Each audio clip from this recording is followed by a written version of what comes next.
Okay, and this is the 8 days of Hanukkah, and this is why the miracle of Hanukkah came through oil, right? The oil that lasted for 8 days when it should have just lasted for one. It says oil has a very fascinating property to it, right?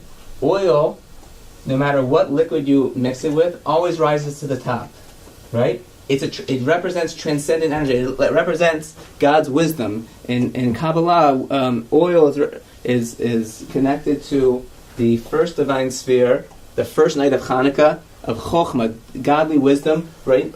The wisdom of the Torah is a wisdom that transcends any other wisdom. No matter even you try to mix it in with this or that, with Greek wisdom, with sciences, whatever, it always rises up. It's always just on a whole other level of intellect than anything else.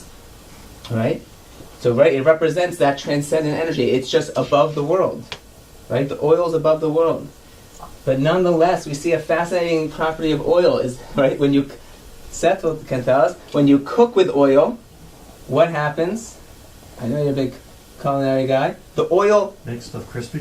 when we cook latkes with oil, right, the oil spreads throughout the whole thing. The oil incredibly, even though the nature of oil with other liquids is to stay separate. Amazingly, with solids, oil, and in Jewish law it's called mipapea b'toch kol hadavar. It spreads out through the whole thing. It saturates the whole thing.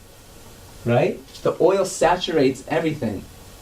Even though it's a transcendent thing. It's something that is separate from everything, but yet it saturates everything.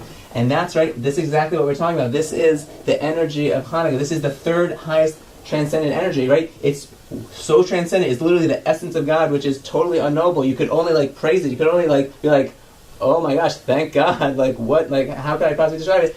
And yet it saturates everything because it is everything. The oil simultaneously is the most transcendent thing on earth. It can't get mixed in with everything. But at the same time, it is mixed in with everything. It saturates all of reality. It is all of reality. It's the whole thing. Right? It is the whole thing. And that is Hanukkah. That is, right, on this 25th day, we finally rest. Hannukah. We rest. Chanu means to rest. And Ka means Kafei, the 25 of the Shema, right? We bring into a state of rest, into a state of tranquility, a state of resting down in our world, this transcendent energy of the Shema Yisrael, our absolute faith in God, even though we can't totally understand Him at all, right? That transcendent level, and it's through the 8 days of Hanukkah we are able to tap into the highest level of transcendent divine energy, which simultaneously is totally beyond the world, and yet is the fiber and being of all existence. Interesting, that's why we also say the word for 8 days, Shmona, is from the word shemen, oil, right? Shmona, 8 days, is from the word shemen, oil. And this oil, on these 8 days, the oiliness of God saturates all of our being. That's why it's just everyone feels everyone's been talking about it. We always thought, Hanukkah, it just feels so good. It is just every Jew feels it so deep. It's just there's something about it. It's so unique, and it's a time, right, and we created this, right? It wasn't even a mitzvah from God. It's a rabbinic mitzvah.